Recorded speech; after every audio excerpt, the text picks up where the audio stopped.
Well, Al, thanks for your time today. Good on you, Ben. Can you tell us a little bit about yourself? The usual stuff. Married to Kathy, like 32 years. It's been good. 4 kids, 3 daughters and a son, 28 through to 20. And I'm a granddad. Oscar's 18 months old. It's great fun. Can you tell us some interests, things that you do outside of work? Yeah, I try and keep fit for an old bloke. Go to the gym, do some weights. I like, well, this is for a men's thing, isn't it? I like ecotourism. That's like shooting feral stuff that needs shooting for the sake of the environment. Actually, from today, it's 6 weeks today to the next shooting trip, so I'm looking forward to that. Al, what do you think the average Aussie man thinks about Jesus?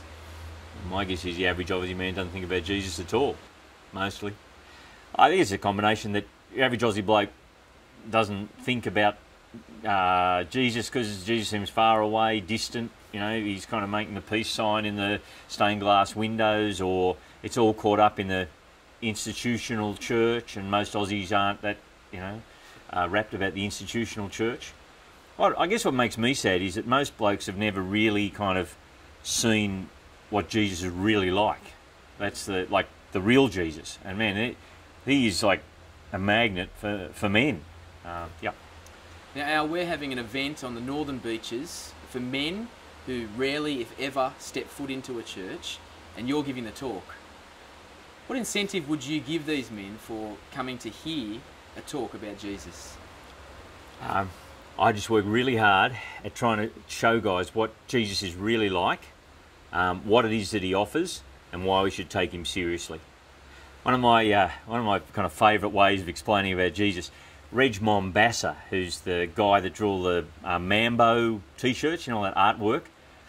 My favourite one of his t-shirts, it's about Australian Jesus handing out pies and beer at the Sydney Cricket Ground. And it's a great story from the book of Reg.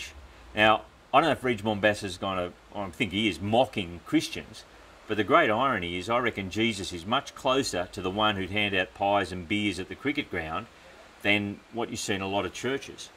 And the story we're going to look at is about the idea of Jesus turning water into wine and why he did it and what it means. So, come along. It might give you a new slant on the whole thing about Jesus and how we can know about God, and is there something more to life than just kind of the day-by-day Groundhog Day thing we live in. Al, there seems to be this constant pressure in life to give our attention to the everyday, urgent details of life that sometimes stops us from thinking through the big issues. Do you think Aussie blokes have a sense that they're missing out on the real meaning of life? It's just easy to get caught up in kind of the trivia of life. Who's going to win the football and work and making money and all that kind of stuff.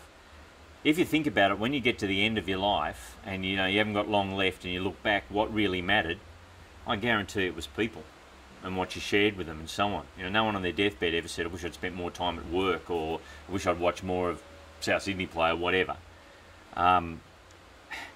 It's relationships that make the world go round. And what I want to talk to blokes about is your relationship with God. Like, where do you stand with the one who gives you life itself? And that's got to be the big question.